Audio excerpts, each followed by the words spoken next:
Marriage life വിധിച്ചിട്ടില്ലേ? അതാണ് ഞാൻ പറഞ്ഞത്. എന്നെ തന്നെ ഞാൻ പറഞ്ഞില്ല, എന്റെ ലൈഫില് ഞാൻ വിധി എന്ന് പറഞ്ഞൊരു സംഭവം ഞാൻ അങ്ങനെ ഇത് ചെയ്തു. പിന്നെ ഞാൻ പറഞ്ഞ പോലെ അത് ചിലപ്പോ നമുക്ക് എന്താ പറയാ,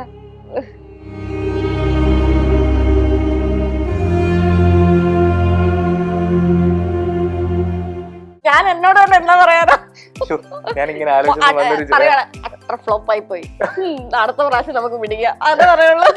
എപ്പോഴും പിള്ളേരെ നമ്മളിങ്ങനെ വഴക്ക് പറഞ്ഞ് ശ്വാസം മുട്ടിക്കുമ്പോഴാണ് അവർ നമ്മളിൽ നിന്ന് അകന്നു പോകുന്നത്. കൂട്ടിലിടാൻ ഞാൻ ശ്രമിക്കത്തില്ല. അവർക്ക് ആവശ്യത്തിന് ഫ്രീഡം കൊടുത്തിട്ടുണ്ട്, എല്ലാം ഉള്ളിൽ ഒതുക്കി ഞാൻ ആരെ അറിയിച്ചിട്ടില്ല. എനിക്കെപ്പോഴും എന്റെ പ്രൈവസി ഞാൻ ഭയങ്കരമായിട്ട് ആഗ്രഹിക്കുന്ന ഒരാളാണ്. ഇപ്പൊ എനിക്ക് ഒരാളുണ്ടെങ്കിൽ പോലും ഞാൻ ഉണ്ടെന്ന് നിങ്ങളോട് പറയും, പക്ഷെ ആളെ വെളിപ്പെടുത്തത്തില്ല.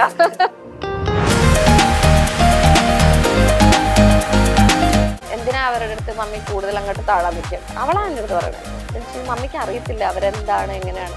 വേണ്ടെങ്കിൽ വേണ്ട. അപ്പോ ചേച്ചിക്ക് ഒരു പ്രശ്നം ഉണ്ടെങ്കിൽ അനിയത്തിയുടെ ഭാവി, ബാക്കിയുള്ള കൂടപ്പുറപ്പുകളുടെ ഭാവി എന്നൊക്കെ പറഞ്ഞ് എല്ലാവർക്കും ഒരു പേടിയുണ്ട്. ഞാൻ എപ്പോഴും പറയാറുള്ള പോലെ എനിക്ക് കുറച്ചേ ഉള്ളൂ നല്ലത്, പക്ഷെ കൂടുതലും വിഷമങ്ങൾ തന്നെയാണ് ഉണ്ടായിട്ടുള്ളത്. ചില പോയിന്റിൽ നമ്മൾ വിചാരിക്കും എന്തിനാ ലൈഫ് എന്തിനാ ഇങ്ങനെ പോകുന്നത് എന്നൊക്കെ നമ്മൾ ചിന്തിച്ചിട്ടുണ്ട്. ഹായ്, സിനിമാ കമ്പനിയിൽ നിന്ന് ആൻമരിയാണ് നമ്മളോട് കൂടെ ഉള്ളത്. ഹായ് ആൻമരിയ. ഹായ്, നമസ്കാരം. ചേച്ചിന്ന് വിളിക്കാനല്ലേ? ആ, വിളിച്ചോ. എന്തൊക്കെയുണ്ട്, സുഖല്ലേ? അസുഖം. പുതിയ വർക്കുകൾ എന്തൊക്കെയാണ്? പുതിയ വർക്ക് ഇപ്പം പുതിയതായിട്ടൊന്നും ജോയിൻ ചെയ്തിട്ടില്ല. ചെയ്യുന്നത് ഇഷ്ടം മാത്രം ഏഷ്യാനെറ്റില്. അത് കഴിഞ്ഞിട്ട് ബാക്കി അത് കഴിഞ്ഞിട്ട് ഇനിയിപ്പം പതുക്കെ നോക്കണം. ആദ്യം തന്നെ ഒരു താങ്ക്സ് കേട്ടോ, നല്ല തിരക്കിനിടയിലാണ് നമുക്ക് സമയം മാറ്റി വെച്ചതെന്ന് മനസ്സിലായി. നമുക്ക് കുറച്ച് ഡീപ്പായിട്ട് പോവാം. ആൻമരി എന്ന വ്യക്തിയെ ലൈഫിൽ ഷേപ്പ് ചെയ്തിട്ടുള്ള കുറച്ച് കാര്യങ്ങൾ എന്തൊക്കെയാണ്? ഇഷ്ടംപോലെ കാര്യങ്ങളുണ്ട്. എന്നാലും ഒരു കോറായിട്ട് ഒരു 3 കാര്യം പറയാൻ പറഞ്ഞാൽ എന്തായിരിക്കും? എന്റെ ക്യാരക്ടർ ഡിഫൈൻ ചെയ്യുന്ന 3 കാര്യങ്ങൾ ഇതൊക്കെയാണ്. അങ്ങനെ ചോദിച്ചാൽ ഞാൻ ഭയങ്കര സെൻസിറ്റീവ് ആണ് ഒന്ന്. പിന്നെ ജീവിതത്തിൽ പല സാഹചര്യങ്ങൾ വന്നെങ്കിൽ പോലും എനിക്കത് പിടിച്ചു നിൽക്കാൻ പറ്റിയിട്ടുണ്ട്. അത് തന്നെ വലിയൊരു കാര്യമല്ലേ?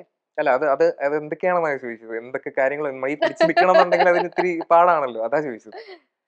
ഇപ്പൊ എല്ലാരും പറയുന്നതല്ലേ, ഒരു കല്യാണം കഴിച്ചു, 2 കല്യാണം കഴിച്ചു. ആ ഒരു അതിന്റെ ഒരു ചെറിയൊരു ഇതൊക്കെ ഉണ്ടായിരുന്നു. ഇപ്പൊ അതിന്നൊക്കെ ഓവർകം ചെയ്ത് വരുന്നു. പിന്നെ നമ്മൾ ഒരുപാട് സ്ട്രഗിൾ ചെയ്തിട്ടാണ് നമ്മളിപ്പം ഈ ഇൻഡസ്ട്രിയിലാണെങ്കിൽ പോലും ആദ്യം നമ്മൾ കൊച്ചു കൊച്ചു ക്യാരക്ടറുകൾ ചെയ്തിട്ടൊക്കെയാണ് വന്നേക്കുന്നത്.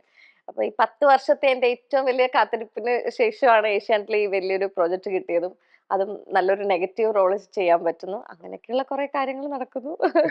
പിന്നെ ഫാമിലി അതോടൊപ്പം മുന്നോട്ട് പോകുന്നു, മോള് പഠിക്കുന്നു. നെഗറ്റീവ് റോളൊക്കെ ചോദിച്ചു മേടിക്കുന്നതാണ്. എനിക്ക് ഇതുവരെ വന്നേക്കുന്ന ക്യാരക്ടേഴ്സ് എന്നൊക്കെ പറഞ്ഞു കഴിഞ്ഞാൽ കഴിഞ്ഞ 2 സീരിയലിലും ഭയങ്കര കുറച്ച് ബോൾഡ് ആയിട്ടുള്ള ക്യാരക്ടർ ആയിരുന്നു. അതിന് മുമ്പൊക്കെ ഞാൻ പറയില്ലേ, ചെറിയ ക്യാരക്ടേഴ്സ് ആണെങ്കിൽ പോലും അത് ഭയങ്കര പാവം ക്യാരക്ടർ. ഇതാ ഫസ്റ്റ് ടൈം ആണ് ഞാൻ ഇത്രയും ഒരു നെഗറ്റീവ് റോൾ ക്യാരക്ടർ ചെയ്യുന്നത്. എൻജോയ് ചെയ്യുന്നത്? അതെ, മൊത്തം എൻജോയ്മെന്റ് ആണ്. അവിടെ ഞങ്ങളുടെ ലൊക്കേഷനിലാണെങ്കിലും എൻജോയ്മെന്റ് ആണ്. അങ്ങനെ എല്ലാരും ഹാപ്പി ആയിട്ട് പോകുന്നു. 1.5 വർഷം കഴിഞ്ഞല്ലോ. വേറൊരു പ്രൊഫഷനിൽ നിന്നല്ലേ ഇപ്പം സീരിയലിലേക്ക് വന്നത്? അതെ. സീരിയലായിട്ട് അല്ലെങ്കിൽ ഇതുമായിട്ടുള്ള ഒരു കണക്ഷൻസും ഇല്ല, ഒരു കണക്ഷനും ഉണ്ടായിരുന്നില്ല. പെട്ടെന്നൊരു സുപ്രഭാതത്തില് നമ്മുടെ, ഞാൻ ഇതിനു മുമ്പും പറഞ്ഞിട്ടുണ്ട്, ആർട്ടിസ്റ്റ് ഉണ്ടല്ലോ നമ്മുടെ നവീൻ അറക്കൽ എന്ന് പറഞ്ഞിട്ട്, പുള്ളിക്കാരൻ എന്റെ നെയ്ബർ ആയിരുന്നു. പെട്ടെന്ന് ഇങ്ങനെ ഒരു ദിവസം സീരിയലിൽ അഭിനയിക്കണമെന്ന് ചോദിച്ചു. അപ്പൊ ആ സമയത്ത് ബാബുച്ചേട്ടനെ അറിയായിരുന്നു, ഇടവേള ബാബുച്ചേട്ടൻ. അപ്പൊ ബാബുച്ചേട്ടനും എല്ലാരും കൂടെ നസീർ സാറിന്റെ സീരിയലില് ദത്തുപുത്രി, ആ സീരിയലിലാണ് ഞാൻ വരുന്നത്. അല്ല, അന്നേരം ഒരു സീരിയലിൽ അഭിനയിച്ച് നോക്കാം എന്നിട്ടങ്ങ് പോവാന്നൊക്കെ ഒരു മൈൻഡ് സെറ്റിലാണോ വന്നേ? അങ്ങനെ തന്നെയായിരുന്നു. പക്ഷെ എനിക്ക് അഭിനയം എന്തെന്ന് പോലും അറിയത്തില്ലല്ലോ. ഇപ്പൊ എവിടെ എങ്ങോട്ട് നോക്കണം, എന്ത് ചെയ്യണം ഒന്നും അറിയത്തില്ല. ഞാൻ അവിടെ ചെന്ന ഉടനെ തന്നെ സാറിന്റെ അടുത്ത് പറഞ്ഞത് എനിക്ക് ഒന്നും അറിയത്തില്ല, ഇതിനെക്കുറിച്ച് ഈ ഒരു ഫീൽഡിനെ കുറിച്ച് ഒന്നും അറിയത്തില്ലാതെയാണ് നമ്മൾ ചെല്ലുന്നത്. അപ്പൊ സാറ് പറഞ്ഞു ഒരു 1-2 ദിവസം ഒന്ന് ലൊക്കേഷനിലൊക്കെ വന്ന് കണ്ടുപഠിച്ച്, പിന്നെ ആ സമയത്ത് സാർ ഇങ്ങനെ കുറെ കാര്യങ്ങൾ പറഞ്ഞു തരും. സാറിന്റെ ഒക്കെ ഒരു ഗുണം എന്ന് വെച്ച് കഴിഞ്ഞാൽ നമുക്ക് അഭിനയിച്ച് കാണിച്ചു തരും. അപ്പൊ നമ്മള് അതനുസരിച്ച് അങ്ങ് പോകുന്നു. ഇപ്പോഴും അഭിനയം പഠിച്ചോണ്ടിരിക്കും കേട്ടോ. ഇപ്പോഴും അഭിനയിച്ച് കാണിച്ചു തരേണ്ട ആവശ്യമൊക്കെ വരാറുണ്ട്. ചില ഇതില് അത് ചില നല്ല ഇമോഷൻസ് ഒക്കെ ഒരുപാടുള്ള സീൻസ് ഒക്കെ ആണെങ്കിൽ, ഇപ്പം നമുക്ക് രതീഷ് എന്ന് പറഞ്ഞിട്ട് ഡയറക്ടർ, പുള്ളിക്കാരൻ ഇങ്ങനെ കാണിച്ചു തരും. അവിടെ നിന്ന് എങ്ങനെ ഇപ്പൊ ഒത്തിരി പേരൊക്കെ നിൽക്കുന്ന ഒരു സീനാണെങ്കിൽ നമുക്ക് അത് കാണിച്ചു തന്നിട്ട് തന്നെ അവർ ചെയ്യിപ്പിക്കുന്നത്. ഇപ്പൊ ഇടയ്ക്ക് ഹോസ്പിറ്റൽ കേസൊക്കെ ഉണ്ടായി, വയ്യാതായിരുന്നല്ലോ. അന്നേരം ആ സമയത്തൊക്കെ ഭയങ്കര നെഗറ്റീവ്, ഭയങ്കര കമന്റ്സ്, ഭയങ്കര മോശമായിട്ടുള്ള കാര്യങ്ങളെല്ലാം ഇങ്ങനെ വരുന്നുണ്ടായിരുന്നല്ലോ. അപ്പം ഒരു സമയത്തൊക്കെ മടുപ്പ് തോന്നി, ഇനി ഞാനിത് എന്താ ചെയ്യണ്ടെന്നുള്ളൊരു അവസ്ഥ എത്തിയിരുന്നു? മടുപ്പ് തോന്നിയിട്ടുണ്ട്. മടുപ്പ് ഇപ്പം മനുഷ്യനല്ലേ നമ്മള്, ഞാൻ പറഞ്ഞില്ലേ ഒരു ഒരു പോയിന്റിൽ പെട്ടെന്ന് നമ്മളിങ്ങനെ സെക്കൻഡ് മാരേജ് കഴിഞ്ഞു, അത് സെപ്പറേറ്റഡ് ആയി. അപ്പൊ നമുക്ക് ജീവിതത്തില് എൻ്റെ ഒരു ഏറ്റവും വലിയൊരു പ്രശ്നം എന്ന് വെച്ച് കഴിഞ്ഞാൽ, ഞാൻ ഭയങ്കര എല്ലാവരോടും ഭയങ്കര പെട്ടെന്ന് മിങ്കിളാവും, 100% കൊടുക്കും. അപ്പൊ എനിക്കത് എന്തുകൊണ്ടാണ്, എനിക്കിപ്പോഴും ഒരു ക്വസ്റ്റ്യൻ മാർക്ക് പോലെ പലപ്പോഴും എനിക്ക് തോന്നുന്ന ഒരു കാര്യം, എന്തുകൊണ്ടാണ് ഞാൻ ഇങ്ങനെ കൂടുതൽ സിൻസിയർ ആയിട്ടാണോ, ഓവർ കമ്മിറ്റ്മെന്റ് കാണിക്കുന്നതാണോ? അതുകൊണ്ടാണോ എനിക്ക് ഈ പ്രശ്നം വരുന്നതെന്നൊക്കെ നമുക്ക് അങ്ങനെ പല തോട്ട്സ് വരുമല്ലോ. അപ്പൊ ഞാൻ അങ്ങനെ ഒരുപാട് സ്ട്രഗിൾ ചെയ്തിട്ട് തന്നെയാണ്, ഞാൻ പറഞ്ഞില്ലേ, മെന്റലി നമ്മൾ ഭയങ്കരമായിട്ട് ഡിപ്രസ്ഡ് ആയിട്ടുണ്ട്, പാനിക് അറ്റാക്ക് വന്നിട്ടുണ്ട്, ലൊക്കേഷനിൽ തലകറങ്ങി വീണിട്ടുണ്ട്. ഇപ്പൊ കുറച്ച് നാൾ വരെ എനിക്ക് ആ സിറ്റുവേഷൻ ഉണ്ടായിട്ടുണ്ട്. പക്ഷെ തലകറങ്ങി വീഴുന്ന പോലെ. വെച്ചാൽ അത് ഈ പാനിക് അറ്റാക്ക് വരുമ്പോഴത്തേക്കും നമുക്ക് ബി പി എല്ലാം കൂടെ കുറയുമ്പോഴത്തേക്കും അങ്ങനെയുള്ള കുറെ ഇഷ്യൂസ് വരുന്നുണ്ട്. അപ്പൊ അങ്ങനെ വന്നു കഴിഞ്ഞപ്പോഴത്തേക്കും പക്ഷെ എനിക്ക് ഏറ്റവും കൂടുതൽ എന്റെ സപ്പോർട്ട് എന്ന് പറഞ്ഞാൽ, ഇപ്പം സീരിയലിലുള്ള നമ്മുടെ ഇപ്പൊ ചെയ്യുന്ന സീരിയലിലെ ആർട്ടിസ്റ്റുകളെല്ലാം അത് മനസ്സിലാക്കുന്നുണ്ട്, ഡയറക്ടർ മനസ്സിലാക്കുന്നുണ്ട്, ഫാമിലി മനസ്സിലാക്കുന്നുണ്ട്, ഇവിടെയുള്ള എന്റെ ഫ്ലാറ്റിലുള്ള ഫ്രണ്ട്സ് മനസ്സിലാക്കുന്നുണ്ട്. അവരൊക്കെ ഒരു സപ്പോർട്ടിന് നിൽക്കുന്നുണ്ട്. പക്ഷെ നമ്മൾ ചില പോയിന്റിൽ നമ്മൾ വിചാരിക്കും, എന്തിനാ ലൈഫ് എന്തിനാ ഇങ്ങനെ പോകുന്നതെന്നൊക്കെ നമ്മൾ ചിന്തിച്ചിട്ടുണ്ട്. പിന്നെ അതിന്റെ ഇടയ്ക്കാണ് ഹെൽത്ത് ഇഷ്യൂസ് വന്ന് സർജറിയും കാര്യങ്ങളും കൂടെ വന്നു കഴിഞ്ഞപ്പോഴത്തേക്കും, അങ്ങനെയും വരുമ്പോഴത്തേക്കും നമ്മൾ അറിയാലോ, ഫിസിക്കലിയും മെന്റലിയും നമ്മൾ ഓക്കെ അല്ലാണ്ടായി പോകുമ്പോൾ നമ്മൾ ഭയങ്കര ഡൗൺ ആയി പോകും. ചിലപ്പോൾ ഭയങ്കര സങ്കടം വരും. പിന്നെ എനിക്ക് എന്നാന്ന് വെച്ച് കഴിഞ്ഞാൽ, ഇപ്പം ഞാൻ ആദ്യമൊക്കെ എല്ലാവരോടും ഓപ്പൺ ആയിട്ട് പറയുമായിരുന്നു, എല്ലാ കാര്യങ്ങളും ഓപ്പൺ ആയിട്ട് എല്ലാ പറയുമായിരുന്നു. കാര്യങ്ങളും മീൻസ് പേഴ്സണൽ പേഴ്സണൽ കാര്യങ്ങളെല്ലാം. ഇപ്പം ചെറിയൊരു സങ്കടമാണെങ്കിലും, ഇപ്പം നമ്മൾ ഒരാളോട് പെട്ടെന്ന് പരിചയപ്പെട്ടു, ഞാൻ അവരങ്ങ് വിശ്വസിക്കും. ഓക്കെ. ആ ഒരു ട്രസ്റ്റിൽ ഞാൻ പെട്ടെന്ന് പോയി അവരോട് ഭയങ്കരമായിട്ട് എല്ലാം ഷെയർ ചെയ്യും. പക്ഷെ ഞാൻ ഇപ്പം കുറേ കാര്യങ്ങൾ എനിക്കിങ്ങനെ ബാക്കിൽ നിന്ന് കുത്തുന്ന പരിപാടികൾ പലരുടെ ഭാഗത്തുനിന്ന് ഉണ്ടായതുകൊണ്ട് ഞാൻ അതൊക്കെ മാറ്റിവെച്ച് ഞാനിപ്പോൾ ആരുടെ അടുത്തും നമ്മളൊന്നും ഷെയർ ചെയ്യാണ്ടായി. വെച്ചാൽ നമുക്ക് തന്നെ അറിയാം, നമ്മുടെ പുറകിൽ നിന്ന് പണി തന്നിട്ടുണ്ട്. നമ്മൾ ചിലപ്പോൾ നമ്മൾ ഒരാളുടെ ഷോൾഡറിൽ പോയി നമ്മൾ തല ചായ്ക്കാൻ ശ്രമിക്കും. പക്ഷെ അവിടെ നിന്ന് തന്നെ നമ്മളെ നെഗറ്റീവ് ആക്കുന്നുണ്ട്, അവർ നെഗറ്റീവ് പറയുന്നുണ്ടെന്നുള്ളത് ഒരു പോയിന്റിൽ ഞാൻ മനസ്സിലാക്കി കഴിഞ്ഞു. അപ്പം ഇപ്പൊ ഞാൻ അതുകൊണ്ട് ആരോടും അങ്ങനെ പറയാറില്ല. എന്തെങ്കിലും വിഷമം ഉണ്ടെങ്കിൽ നമ്മുടെ മൈൻഡിൽ തന്നെ. നമ്മൾ തന്നെ, ഞാൻ എന്റെ ബെഡ്റൂമിൽ പോകുന്നു, ഇരിക്കുന്നു, കരയുന്നു. ചിലപ്പോ കരയും, ചിലപ്പോ കുറേ നേരം ചുമ്മാ ആലോചിച്ചിരിക്കും. അതൊക്കെ തന്നെ. ഇപ്പൊ അങ്ങനെ ആരോടും ഞാൻ ഒന്നും ഷെയർ ചെയ്യാറില്ല. ഈ ഡിപ്രഷനും അതിന്റെ കൂടി ഈ ഫിസിക്കലിയും വയ്യാതെ വരുന്നത് ഭയങ്കര മോശം അവസ്ഥയാണ്. ഡിപ്രഷനൊക്കെ ഇപ്പം മാറിയെന്ന് വിചാരിക്കുന്നു.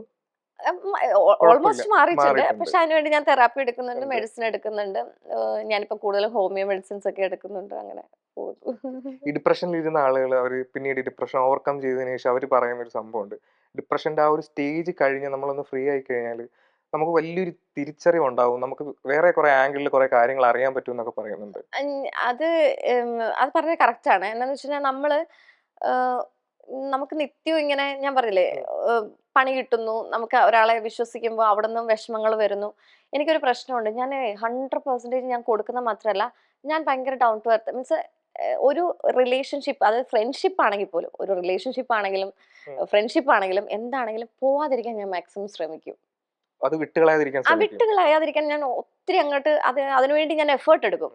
പക്ഷെ അവിടെ അത് കഴിഞ്ഞിട്ട് എന്താ പറയാ, ഞാൻ എഫേർട്ട് എടുത്തിട്ടും എന്താണ് കാര്യം എന്ന് ചിന്തിച്ച് തോന്നുന്ന ഒരു പോയിന്റിൽ ഞാൻ പെട്ടെന്ന് ചേഞ്ച് ആവും.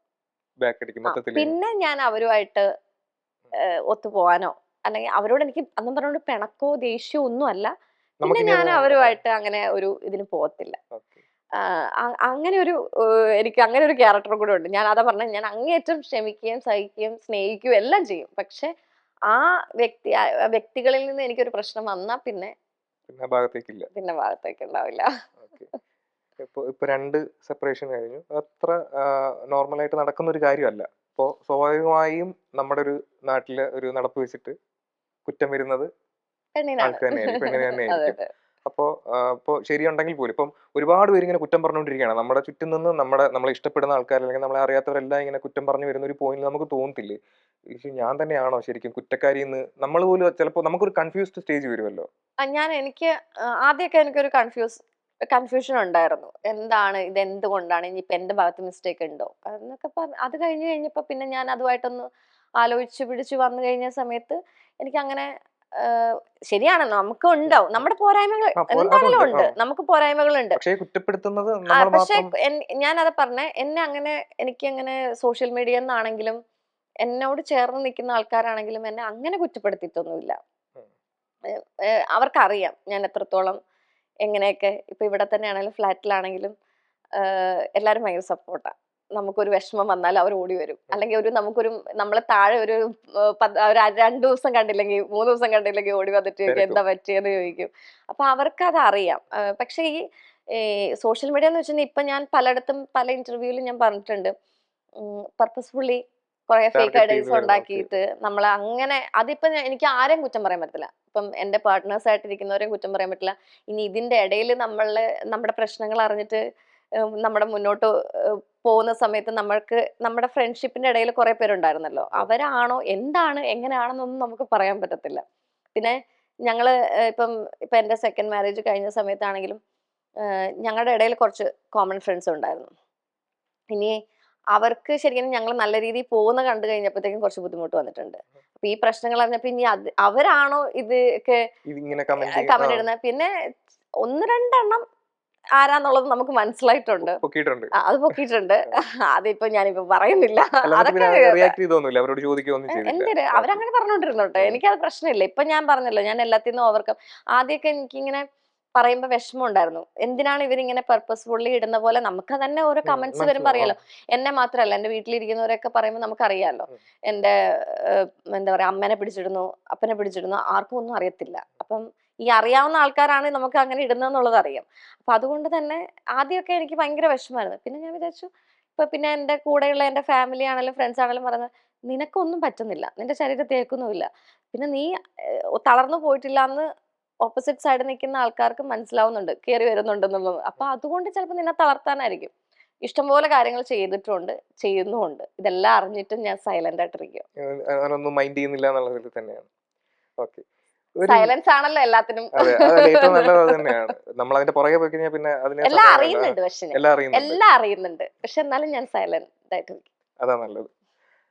പിന്നെ ഒരു ഇന്റർവ്യൂവിൽ ഇങ്ങനെ പറയുന്ന കേട്ടു, ഒരാളുണ്ട്, ഒരു പേഴ്സൺ ഉണ്ട്, ഞാൻ എല്ലാ കാര്യങ്ങളും. അത് നിങ്ങളുടെ ചാനൽ തന്നെ ഞാൻ പറഞ്ഞേക്കുന്നത്. അന്ന് പേര് പറഞ്ഞില്ലല്ലോ. അത് പറയത്തില്ല. ആളോ ഇപ്പൊ ഉണ്ടെന്നല്ല പറഞ്ഞേ, ഉണ്ടായിരുന്നു. ഇപ്പൊ ഇല്ല. ഇപ്പൊ നല്ല ഫ്രണ്ട്ഷിപ്പിൽ പോകുന്ന ഫ്രണ്ട്സ് ആണ്. സുഖാണോന്ന് ചോദിക്കും, ഇതെല്ലാ കാര്യങ്ങളും അങ്ങനെയൊക്കെയുള്ള ചോദ്യങ്ങളൊക്കെ ഉള്ളൂ. അല്ല ഞാൻ പറഞ്ഞില്ലേ, എന്റെ മാരേജിന് മുമ്പ്, അതായത് സെക്കൻഡ് മാരേജിന് മുമ്പ് ഉണ്ടായിരുന്ന ഒരു ഫ്രണ്ട്ഷിപ്പാണ്. പക്ഷെ അതാ ഞാൻ പറഞ്ഞ, പുള്ളി എന്ന് പറയാ എന്റെ ഒരു എക്സ് ലവർ അങ്ങനെയൊന്നും അല്ല. ഞാൻ പറഞ്ഞല്ലോ, എനിക്ക് ആ ആളെന്ന് പറഞ്ഞത് എനിക്ക് ഏറ്റവും പ്രഷ്യസ് ആണ്. ഒരു കണക്ഷൻ ഉണ്ട്.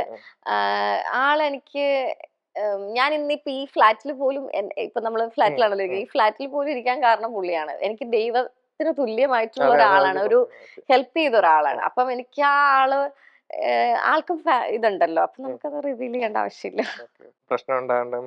അല്ല, അത് വേണ്ട. എന്തിനാ? എനിക്കെപ്പോഴും എന്റെ പ്രൈവസി ഞാൻ ഭയങ്കരമായിട്ട് ആഗ്രഹിക്കുന്ന ഒരാളാണ്. ഇപ്പൊ എനിക്ക് ഒരാളുണ്ടെങ്കിൽ പോലും ഞാൻ ഉണ്ടെന്ന് നിങ്ങളോട് പറയും, പക്ഷെ ആളെ വെളിപ്പെടുത്തത്തില്ല. ഇപ്പം എന്താ പറയാ, ഒരു ഓഫ് സ്റ്റേജിലാണ്. ഇപ്പൊ വെറുതെ കേസൊക്കെ നടക്കുന്നതേ ഉള്ളു, വെറുതെ നിങ്ങൾ ചുമ്മാ ഇപ്പൊ ഉണ്ടെന്നൊന്നും പറയരുത്. ലീഗിൽ നടക്കുന്നതേ ഉള്ളു, ഇനി അതും പൊക്കി പിടിച്ചോട്ടെ. ഇല്ല, ഞാൻ ചോദിച്ചത്, അത് കേട്ടപ്പോ ഒരു ക്യൂരിയോസിറ്റി. അല്ല, അത് ഞാൻ പറഞ്ഞല്ലോ, അതിനകത്ത് വ്യക്തമായിട്ട് പറഞ്ഞിട്ടുണ്ട്. എനിക്ക് പുള്ളി എന്ന് പറയുമ്പോ എനിക്ക് എന്താ പറയാ, നമുക്ക് അതിനൊരു ഡെഫിനിഷൻ ഇല്ല എന്ന് പറയില്ലേ. ചില വ്യക്തികൾ നമുക്ക് ഒരു പോയിന്റിൽ വരുന്നതായിരിക്കും. ആ പോയിന്റിൽ വരുന്ന ആൾക്കാര് നമുക്ക് എന്താ പറയാ, നമ്മളെ മനസ്സിലാക്കി നമ്മളെ സഹായിക്കാൻ വേണ്ടിട്ടോ, അല്ലെങ്കിൽ നമുക്ക് എന്തെങ്കിലും ഒരു ഇതില് ദൈവമായിട്ട് നമുക്ക് അത് തരുന്ന ഒരു ഇതായിരിക്കും. അപ്പൊ അത് ഇപ്പം അങ്ങനെ ഫ്രണ്ട്ഷിപ്പോ കാര്യങ്ങളോ അങ്ങനെയൊന്നുമില്ല. സുഖാണോന്ന് ചോദിക്കും, അങ്ങനെയുള്ള ഇതൊക്കെ ഉള്ളൂ. ഇല്ല, അങ്ങനെയല്ല. അത് നമ്മളിപ്പോ മാരേജ് ഒക്കെ കഴിഞ്ഞല്ലോ, അവർക്കും ഫാമിലി ഉണ്ട്, നമുക്കും ഫാമിലി ഉണ്ട്. അതുകൊണ്ട് വന്നതാണ്. അപ്പൊ ഈ ആളുകളെ ജഡ്ജ് ചെയ്യുന്നതിലും വിലയിരുത്തുന്നതിലൊക്കെ ഫ്ലോപ്പ് ആണോ? ഇങ്ങനെ പണിക്ക് എനിക്ക് എന്താന്ന് വെച്ചിട്ടുണ്ടെങ്കിൽ ഭയങ്കരമായിട്ട് ആദ്യം തന്നെ എനിക്ക് ഇപ്പൊ തോന്നി തുടങ്ങി. ഞാൻ പണ്ട് എല്ലാവരുടെ അടുത്ത് പറയും, എനിക്കെല്ലാം മനസ്സിലാവും, എടി ഇത് അവിടെ പണി. പക്ഷെ ഞാൻ വേറൊരു കാര്യമുണ്ട്, എന്റെ ബാക്കിയുള്ള എന്റെ ഫ്രണ്ട്സിന്റെ അടുത്തൊക്കെ ചോദിച്ചാൽ അറിയാം, വേറെ എല്ലാവരുടെയും കാര്യം പറയുന്നത് കറക്റ്റ് ആയിരിക്കും. ജഡ്ജ്മെന്റ് ചെയ്തിട്ട്, എടി നിനക്ക് ഇന്ന പണി വരുന്നുണ്ട്, അല്ലെങ്കിൽ എടാ നിനക്ക് ഇന്ന പണി വരുന്നുണ്ടെന്നൊക്കെ പറയും, ഒന്ന് സൂക്ഷിച്ചോളാൻ പറയാം. പക്ഷെ അതൊക്കെ അവർക്ക് ഓക്കെയാണ്. പക്ഷെ എന്റെ ലൈഫ് വരുമ്പോ ഞാൻ ഭയങ്കര സീറോ ആണ് ആ കാര്യത്തില്. എനിക്ക് അറിയത്തില്ല, ഇനിയിപ്പോ നമുക്ക് അറിയത്തില്ലല്ലോ, മനുഷ്യരല്ലേ, മനുഷ്യന്റെ മനസ്സ് എപ്പോഴാണ് എങ്ങനെയാണ് മാറാൻ പറ്റുന്നത്. നമ്മൾ ഒരാളെ ഫേക്ക് ആണോ എന്നൊന്നും നമുക്ക് പറയാം. ചക്കയോ മാങ്ങയൊക്കെ ആണെങ്കിൽ ചൂട് നോക്കാൻ പറ്റും. ശരിയാണ്. ഇവരെന്ത് ഉദ്ദേശത്തോടു കൂടിയാണ് നമ്മളോട് സഹകരിക്കുന്നതെന്ന് അതെ അറിയില്ല. അതെ അതെ. ഓക്കെ. അപ്പോ ഇപ്പൊ രണ്ടാമത്തെ കല്യാണമാണല്ലോ, അതെങ്ങനെയാ? അറേഞ്ച്ഡ് മാരേജ് ആയിരുന്നോ അത്? അത് ഞങ്ങളിങ്ങനെ കണ്ട് ഇഷ്ടപ്പെട്ടിട്ട് ഉം. പുള്ളി ഇങ്ങനെ വന്ന് നമ്മുടെ അടുത്ത് പറഞ്ഞു. ഉം. പറഞ്ഞപ്പോഴത്തേക്കും ഞാൻ വീട്ടിൽ വന്ന് പറയാൻ പറഞ്ഞു. ഞാൻ സ്റ്റേഡിയത്തില് നടക്കാനൊക്കെ ഓക്കെ. പോവായിരുന്നു. അപ്പൊ ഫ്രണ്ട്സ് വഴിയാണ് വീണ്ടും വന്നത്. ആ കണക്ഷൻ. പുള്ളി ഇങ്ങനെ വന്ന് അതിന് മുമ്പ് ഫേസ്ബുക്കില് മെസ്സേജ് ഒക്കെ അയച്ചിട്ടുണ്ടായിരുന്നു. അതൊന്നും ഞാൻ നോക്കിയിട്ടുണ്ടായിരുന്നില്ല. ഇത് കഴിഞ്ഞ് ആ വന്ന് ഫ്രണ്ട്സുമായിട്ട് വന്ന് സംസാരിച്ച സമയത്താണ്. നോക്കിയപ്പോ അപ്പൊ ഹായ്. നോക്കിയപ്പോഴത്തേക്കും പിന്നെ ഫാമിലി, പപ്പയുടെ ഫാമിലിയും പുള്ളിക്കാരന്റെ അമ്മയുടെ ഫാമിലിയും ഞങ്ങള് പാലക്കാരാണല്ലോ, അപ്പൊ ഓക്കെ. അങ്ങനെ അറിയാം. അങ്ങനെ പെട്ടെന്ന് മാരേജിലേക്ക് എത്തിയത്. അങ്ങനെ ഒരു കണക്ഷനാണ് മാരേജിലേക്ക് ഉം. വന്നത്. ചോദിക്കുന്നത്, ഇപ്പം സ്വയം ഒരു പാർട്ട്ണറിനെ കണ്ടെത്തിയിരുന്നെങ്കിൽ അത് ചിലപ്പോ ലാസ്റ്റ് ചെയ്തേനെ എന്നൊക്കെ ഒരു തോന്നലുണ്ടായിട്ടുണ്ടോ? മീൻസ് ഇപ്പോ ഫസ്റ്റ് മാരേജ് അറേഞ്ച്ഡ് ആയിരുന്നു, ഇതുപോലെ ഒരു ഫസ്റ്റ് മാരേജ് അറേഞ്ച്ഡ് ആണെങ്കിലും പുള്ളി അന്ന് നമുക്ക് ഉം. ഇത്രയും ഇതൊന്നും ഉണ്ടായിരുന്നില്ല. പക്ഷെ വിളിക്കും. പിന്നെ കല്യാണം ഉറപ്പിച്ചു വെച്ചതിന് ശേഷം പുള്ളിക്കാരന്റെ ഡാഡി മരിച്ചു. അങ്ങനെ കുറച്ച് ഗ്യാപ്പ് ഉണ്ടായിരുന്നു. എന്നാലും നമ്മൾ സംസാരിച്ചിട്ടൊക്കെ ഉണ്ട്. ഉം. അതാ ഞാൻ പറഞ്ഞത്, നമ്മളൊരു വീട്ടിൽ ചെന്ന് നിൽക്കുമ്പോൾ ചിലപ്പോൾ ഞങ്ങളുടെ പ്രശ്നമായിരിക്കില്ല. മനസ്സിലാവും. അപ്പം അന്നെന്നൊക്കെ പറയുമ്പോഴത്തേക്കും എന്റെ ഫസ്റ്റ് മാരേജിൽ ശരിക്കും പറഞ്ഞു കഴിഞ്ഞാൽ ഞാനും എന്റെ ഹസ്ബൻഡും തമ്മിലുള്ള പ്രശ്നം എന്ന് വെച്ച് കഴിഞ്ഞാൽ അത് വീട്ടിലുണ്ടായ കുറെ ഇഷ്യൂസും കൂടെ കൊണ്ടിട്ട്. നമ്മള് വീട്ടിലുണ്ടാവുന്ന കുറെ ഇഷ്യൂസ് ഉണ്ടല്ലോ. പുള്ളി ഒന്നാമത് അബ്രോഡാണ്. ഞാൻ പുള്ളിയുടെ വീട്ടിലാണ് നിൽക്കുന്നത്. അകന്ന് നിൽക്കുന്നതിന്റെ ഒരു കുറെ പ്രശ്നങ്ങളുണ്ടാവും. അതിന്റെ ഇടയ്ക്ക് വീട്ടിൽ കുറെ പ്രശ്നങ്ങളുണ്ടാവും. അല്ലാതെ ഞങ്ങള് തമ്മിൽ അങ്ങനെ വലിയ സംഭവമായിട്ടോ അങ്ങനെയൊന്നും പിരിഞ്ഞതൊന്നുമല്ല. ഒരു പോയിന്റിൽ എനിക്ക് ഇനി പറ്റത്തില്ല എന്ന് പറഞ്ഞിട്ട് അങ്ങനെ അങ്ങനെ പിരിഞ്ഞു. പ്രശ്നമോ അങ്ങനെ ഒന്നും അല്ല, ഉണ്ടായിട്ടില്ല. പുള്ളിന്റെ വീട്ടില് എനിക്ക് നിൽക്കാൻ പറ്റാത്ത മനസ്സിലായി. സിറ്റുവേഷൻ വന്നപ്പോഴത്തേക്കുമാണ് ഞാനത് പറഞ്ഞ് ഞങ്ങൾ അങ്ങനെ ഡിവോഴ്സും കാര്യങ്ങളൊക്കെ ആയിട്ട് അങ്ങനെ അങ്ങ് പോയി. അത് കഴിഞ്ഞ് സെക്കൻഡ് മാരേജ് ഇപ്പൊ പറഞ്ഞല്ലോ, നമ്മൾ അങ്ങോട്ടും ഇങ്ങോട്ടും മനസ്സിലാക്കാനൊരു ടൈമൊക്കെ ഉണ്ട്. ഒരു 4-5 മാസം എടുത്തിട്ടൊക്കെയാണ് നമ്മൾ. പക്ഷെ ഞാൻ പറഞ്ഞില്ല, അതങ്ങനെ ആയിപ്പോയി. അല്ല, ഞാൻ ഇപ്പോ സ്വയം സെലക്ട് ചെയ്യാന്ന് ഉദ്ദേശിച്ചത്, ഇപ്പൊ ഒരാൾ പ്രേമിക്കുകയാണെന്നുണ്ടെങ്കിൽ കുറച്ച് നാള് പ്രേമിക്കുമ്പോ നമുക്ക് പ്രേമിച്ചാലും പ്രേമിച്ചില്ലെങ്കിലും ആ വരാനുള്ളത് വഴി തങ്ങില്ല. വരാനുള്ള വഴി തങ്ങില്ല, അത്രേ ഉള്ളൂ. ഓക്കെ. ചിലപ്പോ ഞാൻ ഇപ്പൊ പറയുന്ന ഒരു കാര്യമുണ്ട്. ചിലപ്പം എനിക്ക് അങ്ങനെ ഒരു ലൈഫ് ദൈവം വിധിച്ചിട്ടുണ്ടാവത്തില്ല. ഈ അല്ല, ഞാനിപ്പോ വേറൊരു അത് ഇങ്ങനെ പറഞ്ഞിട്ടുണ്ടായിരുന്നു, ഇത് കണക്ക് എനിക്ക് സംഭവിക്കുന്നതൊക്കെ എന്റെ വിധിയായിട്ട് കരുതി സമാധാനിക്കുക എന്നുള്ളത്. അപ്പൊ ഈ വിധി എന്ന് പറയുന്ന ഒരു സംഭവം, അല്ലെങ്കിൽ ആ ഒരു കാര്യം നമ്മൾ എടുക്കുന്ന തീരുമാനങ്ങളുടെയും നമ്മൾ ചെയ്യുന്ന കാര്യങ്ങളൊക്കെ റിലേറ്റഡ് ആയിട്ട് അല്ലെങ്കിൽ കണക്റ്റഡ് ആയിട്ടുള്ള ഒരു കാര്യമല്ലേ? അതെ. പക്ഷെ എന്നാലും ഞാൻ പറയുന്നത് വെച്ചാ ഒരുപാട് നമ്മളിങ്ങനെ എന്താ പറയാ, രണ്ടുപേരും, ഞാൻ ഒരാളെ മാത്രമല്ല പറയുന്നത്, രണ്ടുപേരും ഇങ്ങനെ ശ്വാസം മുട്ടി ജീവിക്കുന്നതിനേക്കാൾ നല്ലത് നമ്മള് അതെ അതെ അതെ, സെപ്പറേറ്റഡ് ശരിയാണ്. ആവുന്നതാണ്. അപ്പൊ പിന്നെ ചില കാര്യങ്ങൾ വരുമ്പോൾ നമ്മൾ വിചാരിക്കും, ഓ ഇനിയിപ്പോ ഞാൻ പറഞ്ഞില്ലേ, നമ്മൾ മനുഷ്യരാണ്, നമ്മുടെ ഭാഗത്ത് ഉണ്ടാവും. എനിക്ക് എങ്ങനെയാന്ന് വെച്ചിട്ടുണ്ടെങ്കിൽ ഞാൻ പറഞ്ഞില്ല, ഒരാളെ ഞാൻ ഭയങ്കരമായിട്ട് ഡിപ്പെൻഡ് ചെയ്യുന്ന കൂട്ടത്തില്ല. അല്ലെങ്കിൽ ഡിപ്പെൻഡ് അവർക്ക് ചെയ്യുന്ന കൂട്ടത്തിലാണ്. ഞാൻ ഭയങ്കരമായിട്ട് ഡിപ്പെൻഡ് ചെയ്യും. ഓക്കെ. അതിപ്പോ എന്റെ ഫാമിലിനെ ആണെങ്കിലും എന്റെ പാർട്ട്ണറെ ആണെങ്കിലും ഞാൻ ഭയങ്കരമായിട്ട് ഡിപ്പെൻഡ് ചെയ്യും. 100% കൊടുക്കും. എനിക്കത് തിരിച്ചു കിട്ടിയില്ലെങ്കിൽ എനിക്ക് അങ്ങനെ ഒരു പ്രോബ്ലം കൂടെയാണ്. ഞാൻ പറഞ്ഞില്ലേ, എനിക്ക് എന്റേതായ പ്രോബ്ലം അതാണ്. എനിക്കത് കിട്ടിയില്ലെങ്കിൽ ഭയങ്കര സങ്കടമാണ്. അപ്പൊ അത് ചിലപ്പോ അത് എന്റെ ഏറ്റവും വലിയ പ്രശ്നമായിരിക്കും. അത് റിലേഷൻസിൽ ഒരു പ്രശ്നമായിട്ട് വന്നിട്ടുണ്ടോ? ഒരു സിവിയർ ഇഷ്യൂ ആയിട്ട് വന്നിട്ടുണ്ടോ? അങ്ങനെ ഇപ്പൊ ഞാൻ അറിയില്ല. പറയട്ടെ, അതിപ്പോ എന്റെ ഒരു പാർട്ട്ണർ മനസ്സിലാക്കി കഴിഞ്ഞാൽ അത്രല്ലേ ഉള്ളൂ. ഒരാളെ സ്നേഹിക്കുന്നോണ്ടായിരിക്കുമല്ലോ ആളോട് അത്രയും ഇതായിട്ട് നിൽക്കുന്നത്. അപ്പൊ ആള് മനസ്സിലാക്കുന്നില്ല, പിന്നെ അതാ ഞാൻ പറഞ്ഞേ, ഉം. എന്താ പറയാ, അഡ്ജസ്റ്റ്മെന്റ് അല്ലല്ലോ, ഒരു അണ്ടർസ്റ്റാൻഡിങ്ങിൽ അങ്ങ് പോവാന്നുള്ളത് ഒരു ഇതാണല്ലോ. അപ്പൊ അഡ്ജസ്റ്റ് ചെയ്യാൻ പറ്റാത്ത പോയിന്റിൽ നമ്മൾ പിരിഞ്ഞ് ജീവിക്കുക എന്നുള്ളതേ ഉള്ളൂ. ഈ 2 സെപ്പറേഷൻസ് ലൈഫിനെ എങ്ങനെ അഫക്ട് ചെയ്തു? സ്വന്തം പേഴ്സണൽ വേറെ വേറെ അതാ ബ്രാഞ്ചസ് ഞാൻ ഒന്നുമില്ല. പറഞ്ഞ, എന്റെ ലൈഫിൽ എനിക്ക് ഏറ്റവും വലിയ വിഷമം വന്നത് എന്നോട് തന്നെ ഉള്ള ഒരു ക്വസ്റ്റ്യൻ മാർക്ക് എന്ന് വെച്ച് കഴിഞ്ഞാൽ, എനിക്ക് മാരേജ് ലൈഫ് വിധിച്ചിട്ടില്ലേ? ഉം. അതാണ് ഞാൻ പറഞ്ഞത്. എന്നെ തന്നെ ഞാൻ പറഞ്ഞില്ല, എന്റെ ലൈഫിൽ ഞാൻ വിധി എന്ന് പറഞ്ഞൊരു സംഭവം ഉം. ഞാൻ അങ്ങനെ ഇത് ചെയ്തു.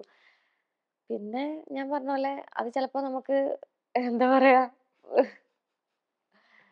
അതെ, അതിലേക്ക് പോവണ്ട. ഞാൻ വളരെ പോസിറ്റീവായിട്ട് തന്നെയാണ് കാര്യങ്ങൾ ചോദിക്കുന്നത് കേട്ടോ. സോറി. പറയാൻ പറ്റാത്ത കുറെ കാര്യങ്ങളുണ്ട്. അപ്പൊ നമുക്ക് ആ ടോപ്പിക് അങ്ങ് വിടാം. Okay okay.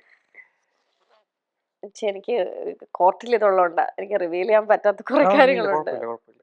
ഇപ്പൊ ഇവിടെ ഒറ്റയ്ക്കേ ഉള്ളൂ, ചേച്ചി ഇവിടെ ഒറ്റയ്ക്കേ ഉള്ളൂ. ഇപ്പൊ എന്തെങ്കിലും ഒരു മ്യൂസിക് കിട്ടുകൊണ്ട് ഇങ്ങനെ ഇരിക്കുക. ഉം. 10 വയസ്സുള്ള ആൻമരിയ തൊട്ടടുത്ത് ഇരിപ്പുണ്ട്. 10 വയസ്സുള്ള 10 വയസ്സുള്ള എന്തായിരിക്കും ആൻമരിയോട് പറയുന്നത്? നിങ്ങൾ തമ്മിൽ എന്തായിരിക്കും സംസാരിക്കാൻ ചാൻസ് ഉള്ളത്? നിങ്ങൾ രണ്ടുപേരും മാത്രമേ ഉള്ളൂ, നല്ലൊരു മെലഡി മ്യൂസിക് ഇങ്ങനെ പോകുന്നുണ്ട്, ഒരു സൺസെറ്റ് ആണ്, എന്തായിരിക്കും? എനിക്ക് അങ്ങനെ പ്രത്യേകിച്ചൊന്നും പറയാനില്ല. അതെന്താ? ആ ഒരു സംഭവം ആലോചിച്ച് നോക്കേ. 10 വയസ്സുള്ള എന്നോട് തന്നെ ഞാൻ എന്ത് പറയാനാ. പോയി ചോറിട്ട് കിടന്നുറങ്ങാം. അതെ.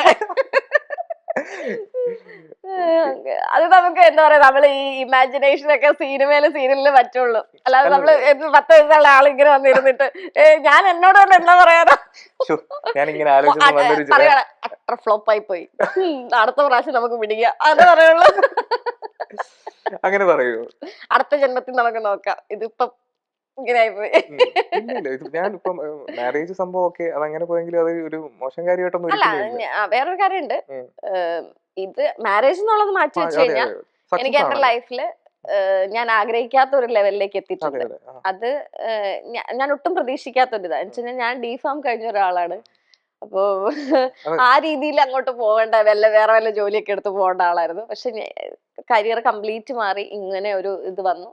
ഇപ്പം എന്നാ പറയാ, എനിക്ക് ഇത്രയും കുറച്ച് നമ്മളെ ആൾക്കാരൊക്കെ മനസ്സിലാക്കുന്നതും അവര് വന്ന് സന്തോഷത്തോട് സംസാരിക്കുന്നതൊക്കെ നമുക്ക് വലിയൊരു ഭയങ്കര പോസിറ്റീവ് ആയിട്ടുള്ളൊരു കാര്യമാണ്. നമ്മളെ സ്നേഹിക്കുന്നുണ്ടല്ലോ, മറ്റുള്ളവരുടെ ഒരു സ്നേഹം നമുക്ക് കിട്ടുന്നുണ്ടല്ലോ, പബ്ലിക്കിന്റെ ഒരു സ്നേഹം നമുക്ക് പ്രതീക്ഷിക്കാതാണ്. അതെ അതെ ഇതൊക്കെ ആ കൊച്ചിനോട് പറഞ്ഞൂടെ, നമ്മൾ ഇവിടം വരെ എത്തി, നമ്മൾ എത്ര സീരിയൽ ചെയ്തു, നമുക്ക് ഇത്ര വലിയ വീടുണ്ട്, നമ്മൾ ഇന്ന പൊസിഷനിലാണെന്നൊക്കെ. അത് ഞാൻ പറഞ്ഞല്ലോ, ദൈവത്തെ പോലെ കാണുന്ന ഒരുപാട് പേരുടെ ഇതുകൊണ്ടാണ് ഞാൻ ഇവിടെ വരെ എത്തിയത്. അപ്പൊ എനിക്ക് അവരോട് പറഞ്ഞാൽ മതി, എന്റെ എന്നോടോ അല്ലെങ്കിൽ എന്റെ 10 വയസ്സുള്ള ഇതിനോട് പറയേണ്ട ആവശ്യമില്ല. ചിലപ്പോ ആ കുഞ്ഞു സ്വപ്നം, ഒരു 10 വയസ്സുള്ള ഒരാൾ സ്വപ്നം പോലും കാണാത്തൊരു പൊസിഷനിലായിരിക്കുമല്ലോ. ഞാൻ അന്ന് കുറെ നാള് ഞാൻ പറഞ്ഞില്ലേ, മമ്മിയും ഞാനൊക്കെ ഒത്തിരി സ്ട്രഗിൾ ചെയ്തിട്ടുണ്ട്. ഇവിടം വരെ എത്തിയത് നമ്മുടെ ആ ഒരു സ്ട്രഗിള്, ദൈവം എന്ന് പറഞ്ഞൊരു ശക്തി ഉണ്ടല്ലോ, ഞാൻ അതിലൊക്കെ വിശ്വസിക്കുന്ന ഒരാളാണ്. ദൈവം, കർമ്മ, ഇതിലൊക്കെ വിശ്വസിക്കുന്നത്. അപ്പം ചിലപ്പം നമ്മളെ താഴ്ത്തിക്കെട്ടാനൊക്കെ ഒരുപാട് പേര് നമ്മുടെ പിന്നിൽ നിന്ന് കുത്താനൊക്കെ ഇഷ്ടം പോലെ ആൾക്കാരുണ്ടായിട്ടുണ്ട്. പക്ഷെ അവിടെ നിന്നൊക്കെ ഇവിടം വരെ എത്തി, അത് വലിയൊരു അനുഗ്രഹമാണ്. അതിൽ ഞാൻ എന്താ പറയാ, ഞാൻ എന്റെ സ്വന്തം 10 വയസ്സായ എന്റെ നിഴലിനോട് അല്ലെങ്കിൽ എന്റെ ആത്മാവിനോട് എന്റെ ഇതിനോടും അല്ല ഞാൻ പറയേണ്ടത്, ഞാൻ അതിന് ദൈവത്തിനോടാണ് നന്ദി പറയേണ്ടത്. അല്ലാതെ എനിക്ക് എന്നോട് തന്നെ ഇല്ല നന്ദി കടപ്പാടത്. നീ വെറുതെ ചുമ്മാ കുഴപ്പിക്കാതെ. അല്ല, അതൊക്കെ എന്താണെന്നറിയോ, താമ്പാതി ദൈവം പാതി. നമ്മൾ ചെയ്യാനുള്ള നമ്മളുടെ പ്രവൃത്തി നല്ലതാണോ, അതാ ഞാൻ പറഞ്ഞേ, എന്റെ ഭാഗത്ത് ശരിയുള്ളത് കൊണ്ട് തന്നെയാണ് എന്നെ ഇപ്പോഴും ഞാൻ അങ്ങനെ വിശ്വസിക്കുന്നത്. ഞാൻ പലപ്പോഴും ഇപ്പം നേരത്തെ എന്റെ അടുത്ത് ചോദിച്ചല്ലോ, നമ്മളുടെ ഭാഗത്ത് തെറ്റുണ്ടോ. ചിലപ്പോൾ ഞാൻ പലപ്പോഴും ഞാൻ തന്നെ ഇരുന്ന് ചിന്തിച്ചിട്ടുണ്ട്, എന്റെ ഭാഗത്ത് തെറ്റുണ്ടോ. പക്ഷെ അപ്പോഴും ഞാൻ അതിൽ നിന്ന് ഓവർകം ചെയ്ത് വരുമ്പോൾ എനിക്കൊരു ആൻസർ എന്റെ ഉള്ളിൽ നിന്ന് തന്നെ, അല്ലെങ്കിൽ എനിക്കൊരു ദൈവം തരുന്ന ഒരു ആൻസർ ഉണ്ടല്ലോ. അല്ലെങ്കിൽ എന്നെ അറിയുന്ന അച്ഛന്മാരാണെങ്കിലും കൗൺസിലിംഗ് ചെയ്യുന്നവരാണെങ്കിലും പറയുന്ന ഒരു കാര്യമുണ്ട്, നമ്മൾ ഒരുപാട് തെറ്റുകൾ ചെയ്താലേ നമ്മൾ താഴത്തേക്ക് പോകുള്ളൂ. നമ്മുടെ ഭാഗത്ത് ശരിയുണ്ടോ, നമ്മൾ അവിടെ നിന്ന് ലെവലിൽ നിന്ന് കയറി വരുള്ളൂ. അതാ ഞാൻ പറഞ്ഞത്, ഇവിടെ എനിക്ക് ഈ ഫാമിലി ലൈഫ് എന്നുള്ള സംഭവം മാറ്റി വെച്ച് കഴിഞ്ഞാൽ എനിക്ക് ഈ 2024 മുതൽ, ഞങ്ങൾ സെപ്പറേറ്റഡ് ആയ ആ നിമിഷം മുതൽ എനിക്ക് ഒരിക്കലും ഒരു ആർട്ടിസ്റ്റിനും കിട്ടാത്തൊരു ഇതാണ്. നമ്മൾ 1.5 വർഷം ഗ്യാപ്പ് എടുത്തു, തിരിച്ച് കംബാക്ക് എന്ന് പറയുന്നത് ഭയങ്കര ബുദ്ധിമുട്ടുള്ള ഒരു കാര്യം. എനിക്ക് പെട്ടെന്ന് തിരിച്ചു വരാൻ പറ്റി. എനിക്ക് ഇത്രയും നല്ലൊരു ക്യാരക്ടർ കിട്ടി. ഞാൻ പറഞ്ഞില്ലേ, എന്റെ 10 വർഷത്തെ കാത്തിരിപ്പായിരുന്നു ഏഷ്യാനെറ്റിലെ ഈ പ്രോജക്റ്റ് എന്ന് പറയുന്നത്, അതെനിക്ക് കിട്ടി. അപ്പൊ തിരിച്ച് അത് മാറ്റി വെച്ച് കഴിഞ്ഞാൽ എനിക്ക് ഇവിടുന്ന് 24 മുതൽ എനിക്ക് ലക്ക, പേഴ്സണലി എനിക്ക് എന്റെ ലക്കായിട്ടുള്ള ഒരു ഇയർ ആണ് 2024, 25, ഇപ്പൊ 26. ഇങ്ങനെ തന്നെ പോട്ടെ, ഇതിലും അടിപൊളിയായിട്ട് വരട്ടെ. ഈ ഇപ്പൊ വിഷമിച്ചൊക്കെ ഇരിക്കുമല്ലോ, ഞാൻ വേറെ കാര്യങ്ങളിലേക്കും പോകുന്നില്ല. വിഷമിച്ചൊക്കെ ഇരിക്കുന്ന ടൈമില് നമ്മൾ ഇനി ഒരു പരിപാടി നടക്കത്തില്ല എന്നുള്ളൊരു മൈൻഡിലായിരിക്കും. പക്ഷെ അപ്പോഴും നമ്മുടെ ഉള്ളിൽ നിന്ന് വരുന്ന ഒരു സംഭവം എന്തായിരിക്കും, അതായത് ഒരു മന്ത്രം ഉണ്ടായിരിക്കുമല്ലോ, ഇല്ല എനിക്ക് വിട്ടുകൊടുക്കാൻ പറ്റില്ല എന്നൊക്കെ ഉള്ള രീതിയിൽ എന്തായിരിക്കും അപ്പോൾ ഒരു തോട്ട് എന്തായിരിക്കും? നമുക്ക് ജീവിച്ചു കാണിച്ചു കൊടുക്കണമല്ലോ, മറ്റൊരാളെ കാണിച്ചു കൊടുക്കണം. നമ്മൾ ജീവിക്കണം, നമ്മൾ ജീവിച്ച് കാണിച്ചു കൊടുക്കട്ടെ. എനിക്കും തോന്നിയിട്ടുണ്ട് ചില പോയിന്റില്. ഇപ്പൊ നിങ്ങൾ പറഞ്ഞല്ലോ, ഞാൻ സങ്കടപ്പെട്ടിരിക്കുന്ന സമയത്ത് ജീവിക്കണോ വേണ്ടയോ, ചിലപ്പോ നമ്മള് അതാണ് നമ്മൾ മനുഷ്യരാണ്, സൂയിസൈഡ് ചെയ്യാനൊക്കെ നമുക്ക് തോന്നാം ചിലപ്പോ. അല്ലെങ്കിൽ വേണ്ട, ആൾക്കാരിങ്ങനെ നമുക്ക് ചില സമയത്ത്. ഇവിടെ തന്നെ ഞാൻ ഫസ്റ്റ് എന്റെ ഫ്രണ്ട്സിന് ഇവിടെ അറിയാം, കുറച്ച് കാര്യങ്ങൾ അവരോട് ഷെയർ ചെയ്തപ്പോ എനിക്ക് കുറച്ച് ഫ്രണ്ട്സ് ഉണ്ട് ഇവിടെ, അവരോട് ഞാൻ ഷെയർ ചെയ്തപ്പോഴും പറഞ്ഞ, പിന്നെ ഞാൻ ആദ്യം തന്നെ എനിക്ക് ഈ പറഞ്ഞ പോലെ സമൂഹത്തെ പേടിക്കുന്ന ഒരാളായിരുന്നു. അവരെന്ത് വിചാരിക്കും, അയ്യോ സെക്കൻഡ് മാരേജ് എന്നാൽ ഞാൻ സ്ട്രഗിൾ വേണ്ട, എനിക്ക് അങ്ങനെ നിൽക്കേണ്ട ആവശ്യമില്ല. കാരണം എനിക്ക് ഫസ്റ്റ് മാരേജിലും എനിക്കൊരു കുഞ്ഞുണ്ട്, ഞാൻ സ്ട്രഗിൾ ചെയ്യുന്ന പോലെ തന്നെ അവളും സ്ട്രഗിൾ ചെയ്യേണ്ട ആവശ്യമില്ല, എനിക്ക് വേണ്ടി അവള് സ്ട്രഗിൾ ചെയ്യേണ്ട ആവശ്യമില്ല. അപ്പൊ ഞാൻ അതൊക്കെ തിങ്ക് ചെയ്തൊക്കെ അപ്പൊ ഞാൻ വിചാരിച്ചു, എന്തിനാ ഹാപ്പി ആയിട്ട് പോവാ, നമ്മള് എന്താ പറയാ, ആത്മഹത്യയെ കുറിച്ച് അങ്ങനെയൊന്നും ചിന്തിക്കണ്ട, നമ്മള് അവരുടെ മുമ്പിൽ ജീവിച്ച് കാണിച്ചു കൊടുക്കാൻ. എത്രയൊക്കെ അതാ പറഞ്ഞെ, എത്രയൊക്കെ ഡിപ്രഷൻ അടിച്ചാലും ഒരു പാനിക് സിറ്റുവേഷൻ ഉണ്ടായാലും എനിക്ക് ഇപ്പോഴും എല്ലാ ഷെഡ്യൂളും എനിക്ക് വർക്ക് ചെയ്യാൻ പോകണം എന്നുള്ളൊരു ഇത് വരുന്നത്, എനിക്ക് അവരെ കാണിച്ചു കൊടുക്കണം. ഞാൻ വീണിട്ടില്ല. വീണിട്ടില്ല. അല്ലെങ്കിലും ഞാൻ വീണിട്ടൊന്നുമില്ല. അവരങ്ങനെ തന്നെ വിചാരിച്ചോട്ടെ, വീഴത്തില്ല. ചിലപ്പോ ഈ പറയുന്ന സങ്കടങ്ങളും അത് അതിപ്പം മനസ്സിലാവും. മനുഷ്യരല്ലേ. ഇപ്പം അവർക്കും ഉണ്ടാവും. ഓപ്പോസിറ്റ് സൈഡിൽ നിൽക്കുന്ന ആളെ ഞാൻ അങ്ങനെ കുറ്റം പറയുന്നില്ല. പുള്ളിക്കാരനും ഉണ്ടാവും. പുള്ളിക്കാരന് ചിലപ്പോൾ മറ്റുള്ളവരുടെ മുമ്പിൽ എന്താ ചിരിച്ച് കളിച്ചായിരിക്കും നിൽക്കുന്നത്. പക്ഷെ എന്നാലും അതാ ഞാൻ പറഞ്ഞത്. ഹാപ്പിയാണ്. അപ്പോ ഈ ഈ ഇങ്ങനൊരു ഇഷ്യൂ ഉണ്ടായി. ഈ ഡിവോഴ്സ് എന്ന് പറഞ്ഞ ഒരു പ്രശ്നം വന്നു. അതിനുശേഷം നമ്മൾ ഈ പ്രശ്നമൊക്കെ ഒതുങ്ങി കഴിഞ്ഞിട്ട് നമ്മൾ ഇരുന്ന് ആലോചിക്കും. പ്രശ്നം നടന്നുകൊണ്ടിരിക്കുന്ന സമയത്തല്ല, പ്രശ്നമെല്ലാം ഒതുങ്ങി തീർന്നതിന് ശേഷം നമ്മൾ ഇരുന്ന് ആലോചിക്കും. അപ്പോൾ നമ്മൾ ഓപ്പോസിറ്റ് സൈഡിൽ നിൽക്കുന്ന ആളുടെ ആംഗിളിൽ നിന്ന് കൂടി ആലോചിച്ച് നോക്കും കാര്യങ്ങൾ. അങ്ങനെ ചെയ്യാറുണ്ടോ? ഫസ്റ്റ് മാരേജിൽ ഞാൻ അയാളുടെ ആലോചിച്ചിട്ടുണ്ട്. എന്നുവെച്ചാ ഇനി ഒന്നും കൂടെ ഒന്ന് പോണോ വേണ്ടയോ, റീജോയിൻ ചെയ്യണോന്ന്. സെക്കൻഡ് മാരേജിൽ ഞാൻ റീജോയിൻ ചെയ്യാൻ ആഗ്രഹിക്കുന്നു. ചിന്തയില്ല. എന്തായിരിക്കും ഇത് സംഭവിക്കാനുള്ള ഇല്ല, കാര്യം? അതാ ഞാൻ പറഞ്ഞത്. തിരിച്ച് റീജോയിനിങ് എന്ന് പറഞ്ഞൊരു സംഭവമേ സെക്കൻഡ് മാരേജിൽ ഇല്ല. ഞാൻ അത്ര അനുഭവിച്ചത് കൊണ്ടാണ് പറയുന്നത്. കാരണം എന്റെ കൊച്ചിനെ പോലും എനിക്ക് അതിനകത്തോട്ട് വലിച്ചഴിക്കാൻ പറ്റത്തില്ലാത്തതുകൊണ്ടാണ് ഞാൻ പറഞ്ഞത്. അതുകൊണ്ട് ആ ഒരു കാര്യത്തിൽ എനിക്ക് സെക്കൻഡ് മാരേജിൽ എനിക്ക് അതിൽ തെല്ലും ശരിയാണ്, നമ്മൾ സ്നേഹിച്ചു ഒരുമിച്ച് ജീവിച്ചു, ആ വിഷമമുണ്ട്. പക്ഷെ റീജോയിനിങ് എന്ന് പറഞ്ഞ സംഭവം എത്ര വിഷമിച്ചാലും ഇനി ആ ഒരാളെ വേണ്ട. ഈ ഓവറായിട്ട് കമ്മിറ്റഡ് ആയിരുന്നതാണോ ഇതിന്റെ ഒരു റീസൺ എന്ന് വെച്ച് കഴിഞ്ഞാൽ? ഇത് എനിക്ക് ഒന്നും പറയാൻ പറ്റില്ല. ശരി. ഇപ്പോ സിംഗിൾ പേരന്റ് അല്ലേ? അതെ. അപ്പൊ നമ്മൾ കേൾക്കുന്ന കാര്യമാണ് സിംഗിൾ പാരന്റിംഗ് എന്ന് പറയുന്നത് ഭയങ്കര ബുദ്ധിമുട്ടുള്ളൊരു ഏരിയയാണ് മാനേജ് ചെയ്യാന്നുള്ളത്. അപ്പൊ ഇതിനകത്ത് ഈ ഒരു കാര്യത്തിൽ ഏറ്റവും ചലഞ്ച് വരുന്നത് എപ്പോഴാണ് ഇതൊക്കെ? എനിക്ക് അങ്ങനെ ഒരു ചലഞ്ച് ഒന്നും വന്നിട്ടില്ല. കാരണം എന്നേക്കാൾ ബോൾഡാണ് എൻ്റെ മോള്. ഞാൻ പലയിടത്തും പറഞ്ഞിട്ടുണ്ട്. അവള് ഭയങ്കര ബോൾഡാണ്. അവള് എന്താ പറയാ, ഞാൻ വന്ന ഓരോ കാര്യങ്ങളും ഇപ്പൊ അവളും എനിക്ക് തോന്നുന്നു അവളുടെ ഒരു 4-5 വയസ്സ് മുതൽ ഞാൻ അനുഭവിക്കുന്ന വിഷമങ്ങളും എല്ലാം കണ്ടു ഇതായത് കൊണ്ട് തന്നെ ഞാൻ തളർന്നു പോയാലും, ഞാൻ വിഷമിച്ചിരുന്നാലും എന്തിനാ കരയുന്നേ, വന്ന് മര്യാദയ്ക്ക് ഫുഡ് കഴിക്കുക അല്ലെങ്കിൽ അങ്ങനെ ചെയ്യുന്ന പറഞ്ഞ് എന്നെ ഉപദേശിക്കുന്ന ഒരാളാണ്. അപ്പൊ എനിക്ക് അവളുടെ കാര്യത്തിൽ ഒരു സിംഗിൾ പാരന്റ് എന്നുള്ള ഒരു അങ്ങനെ എനിക്ക് പേടിയൊന്നുമില്ല. പിന്നെ എന്തുണ്ടെങ്കിലും ഞാൻ അവളോട് പറഞ്ഞു, ഞാൻ അവൾക്ക് ഫ്രീഡം കൊടുത്തിട്ടുണ്ട്. ഞാൻ അവളുടെ അടുത്ത് പക്ക എന്താ പറയാ, ഒരു അമ്മ എന്നുള്ളൊരു സംഭവം ആവശ്യത്തിന് വഴക്ക് പറയും. ഇപ്പൊ നമ്മൾ വഴക്ക് പറയേണ്ട കാര്യത്തിന് നമ്മൾ വഴക്ക് പറയും. പക്ഷെ എന്നും പറഞ്ഞുകൊണ്ട് നമ്മൾ അവളെ എന്താ പറയാ, അതിന് വേണ്ടിയിട്ട് എപ്പോഴും പിള്ളേരെ നമ്മളിങ്ങനെ വഴക്ക് പറഞ്ഞ് ശ്വാസം മുട്ടിക്കുമ്പോഴാണ് അവർ നമ്മളിൽ നിന്ന് അകന്നു പോകുന്നത്.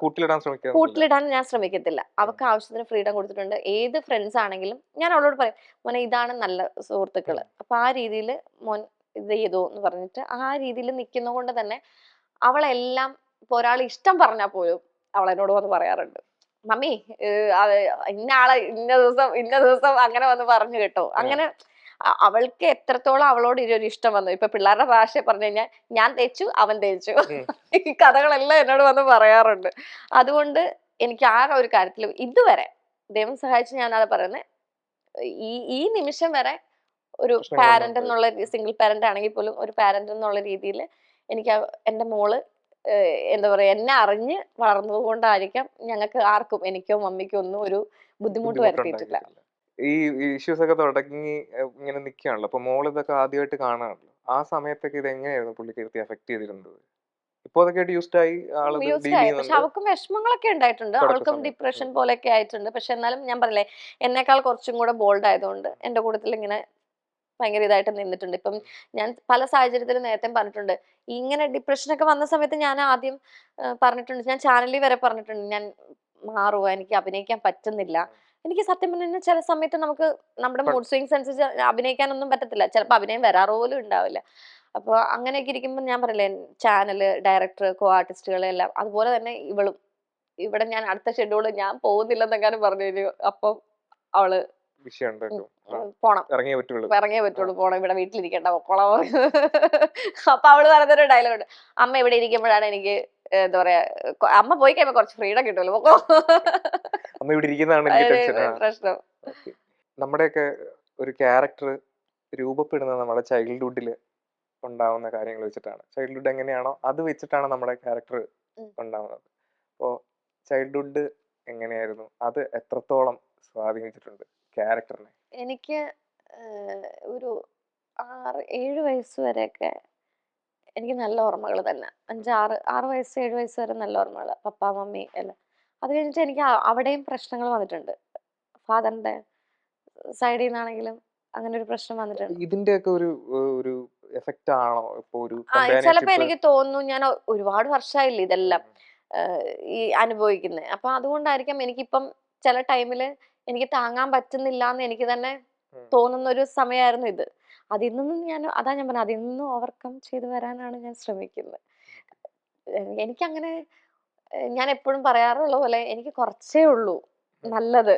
പക്ഷെ കൂടുതലും വിഷമങ്ങൾ തന്നെയാണ് ഉണ്ടായിട്ടുള്ളത്. പക്ഷെ എനിക്ക് കുറച്ച് മതി ആ വിഷമങ്ങളെല്ലാം തരണം ചെയ്തു പോകാൻ. ഇത് മതി, മറ്റു കാര്യങ്ങളെ പറ്റി അധികം ആലോചിക്കാറില്ല. ഇല്ല, ഇനി എല്ലാം വരുന്നിടത്ത് വെച്ചങ്ങ് കാണാം, അത്രേ ഉള്ളൂ. നമുക്കുണ്ടാവുന്ന ഈ ഇഷ്യൂസ് ഒക്കെ നമ്മുടെ കുഞ്ഞിന്റെ ഭാവിയെ എഫക്ട് ചെയ്യും, മോളെ എഫക്ട് ചെയ്യും എന്നൊക്കെ ഉള്ള ഒരു തോന്നൽ വന്നിട്ടുണ്ടോ? അതായത് ഈ പ്രശ്നങ്ങൾ അയാളും പാർട്ടാണല്ലോ, മീൻസ് പാർട്ട് മീൻസ് അയാൾ അനുഭവിക്കുകയാണല്ലോ സൈഡിൽ ഇരുന്നിട്ട്. അപ്പോൾ ഇതൊക്കെ അയാളുടെ ക്യാരക്ടർ, ഇതൊന്നും വിസിബിൾ ആയിരിക്കില്ല. പിന്നെ ഇന്നത്തെ തലമുറയില് ഞാൻ ചിന്തിക്കുന്ന ഒരു കാര്യം, ഇപ്പം പണ്ടൊക്കെ ആണെങ്കിൽ നമ്മള് ഇപ്പം എന്റെ മമ്മിയൊക്കെ പറഞ്ഞു കേട്ടിട്ടുണ്ട്, അവരൊക്കെ 9 മക്കളാണല്ലോ. അപ്പൊ ചേച്ചിക്ക് ഒരു പ്രശ്നം ഉണ്ടെങ്കിൽ അനിയത്തിയുടെ ഭാവി, ബാക്കിയുള്ള കൂടപ്പുറപ്പുകളുടെ ഭാവി എന്നൊക്കെ പറഞ്ഞ് എല്ലാവർക്കും ഒരു പേടി ഉണ്ടാവും. ഇന്നിപ്പോ എനിക്ക് തോന്നുന്നു, എനിക്ക് പേടി ഉണ്ടായിട്ടുണ്ടെങ്കിൽ പോലും അത് എന്റെ മോളെ പറഞ്ഞു, ഇതെല്ലാം അംഗീകരിച്ചു വരുന്ന ഒരാള് ഇപ്പൊ നാളെ നമ്മുടെ ലൈഫിലേക്ക്, എന്റെ ലൈഫിലേക്കാണെങ്കിലും വന്നാൽ മതി. അതോർത്തിട്ടൊന്നും നമ്മൾ പേടിക്കേണ്ട ആവശ്യമൊന്നുമില്ല. ഇപ്പൊ എനിക്കിങ്ങനെ വന്നെന്ന് പറഞ്ഞു നാളെ എന്റെ മോക്ക് വരണമെന്നില്ല. അത് ഇല്ല, അങ്ങനെയില്ല. നമുക്ക് ഇപ്പോ ഒരു പാരന്റ് എന്ന നിലയ്ക്ക് പാരന്റ് എന്നുള്ള രീതിയിൽ ഈ ഒരു സംഭവം ഇങ്ങനെ ഒരു സിറ്റുവേഷൻ വരുമെന്നല്ല ചേച്ചി ഞാൻ ഉദ്ദേശിച്ചത്. ഞാൻ ഉദ്ദേശിച്ചെന്ന് വെച്ചാൽ ഈ കാര്യങ്ങളൊക്കെ അയാളുടെ ഫ്യൂച്ചറിനെ എന്തെങ്കിലും തരത്തിൽ എഫക്ട് ചെയ്യുമോ അതാ ഞാൻ എന്നൊക്കെ. പറഞ്ഞ ഫ്യൂച്ചറിൽ എന്ന് വെച്ച് കഴിഞ്ഞാൽ ഇപ്പൊ ഇനി അവളുടെ ഫ്യൂച്ചർ എന്ന് പറയുമ്പോഴത്തേക്കും അവളുടെ ഫ്രണ്ട്ഷിപ്പിനോ അവളുടെ ഭാവിയോ അത് അവളാ ചിന്തിക്കേണ്ടത്. എന്ന് വെച്ചാൽ അവക്ക് ഏത് ഫ്രണ്ട്സ് വേണം, അല്ലെങ്കിൽ ഇപ്പൊ അവള് ഒരിക്കലും ജോലി ചെയ്യുന്നിടത്തൊന്നും അവൾക്ക് അത് ഒരു എഫക്ട് ചെയ്യുന്നൊന്നും തോന്നില്ല. പക്ഷെ നമ്മൾ വരുന്നത് ഒരു പെൺകൊച്ചെന്ന രീതിയിൽ ചിലപ്പം അവക്കൊരു കല്യാണം അങ്ങനെയുള്ള വരുമ്പോഴായിരിക്കും അവള് അതിനെക്കുറിച്ച് അവള് പോലും ബോധേഡല്ല. എന്നോട് പറഞ്ഞ അതിനെക്കുറിച്ച് ചിന്തിക്കുകയേ വേണ്ട. അതാ ഞാൻ പറഞ്ഞ, അവള് നിങ്ങളാരും വിചാരിക്കുന്നല്ലോ ഭയങ്കര ഒരു പക്ക ഭയങ്കര ബോൾഡ് ആയിട്ട് ചിന്തിക്കുന്നത്. അതുണ്ട് ഇച്ചിരി. എന്തിനാ അവരുടെ അടുത്ത് മമ്മി കൂടുതൽ അങ്ങോട്ട് താഴാൻ നിൽക്കേണ്ട, അവളാ എൻ്റെ അടുത്ത് പറയണേ. മമ്മിക്ക് അറിയത്തില്ല അവരെന്താണ് എങ്ങനെയാണ്, വേണ്ടെങ്കിൽ വേണ്ട പോട്ടെ, ആ ഒരു നെവർ മൈൻഡ് അവക്ക്. ഞാൻ ഒരു കാര്യം ഇങ്ങനെ സംസാരിച്ചപ്പോൾ എനിക്ക് തോന്നിയത് ചോദിക്കുകയാണ്, ലൈഫിൽ ഏറ്റവും അടുത്ത് കണ്ടിട്ടുള്ള ആളുകളെയാണോ ഏറ്റവും കൂടുതൽ പറഞ്ഞു മനസ്സിലാക്കാൻ ബുദ്ധിമുട്ടിയിട്ടുള്ളത്? അതായത് ഞാൻ ഇതുകൊണ്ടാണ് ഇങ്ങനെ ചെയ്തത്, അല്ലെങ്കിൽ ഇതാണ് ഇതിന്റെ കാര്യമെന്ന്, അതായത് നമ്മളെ വിശ്വസിക്കാതിരുന്നിട്ടുണ്ടോ? ഏറ്റവും അടുപ്പമുള്ള ക്ലോസ് സർക്കിളാണ് ഞാൻ ഉദ്ദേശിച്ചത്. എനിക്ക് അങ്ങനെ തോന്നിട്ടില്ല. ഇല്ല, എനിക്ക് എന്റെ ക്ലോസ് സർക്കിളിലുള്ളവരാണ് എന്റെ കൂടെ നിന്നിട്ടുള്ളത്. പിന്നെ ചിലരെ നമുക്ക് പറഞ്ഞു മനസ്സിലാക്കാൻ കുറച്ച്, ഇപ്പം എനിക്ക് എന്റെ ചേച്ചിമാരെ, അതായത് നമ്മുടെ തലമുറയിലുള്ളവരെ മനസ്സിലാക്കാൻ കുറച്ചുകൂടി ഈസി ആയിരിക്കും. ചിലപ്പോ നമ്മുടെ എന്താ പറയാ മമ്മിയുടെ ബ്രദേഴ്സിനെയോ അവരെയൊക്കെ പറഞ്ഞ് മനസ്സിലാക്കാൻ കുറച്ച് പാടായിരിക്കും. പക്ഷെ എന്നാലും എനിക്ക് അങ്ങനെ അവരെ മനസ്സിലാക്കി കൊടുക്കേണ്ട ഒരു മനസ്സിലാവുന്നുണ്ട്.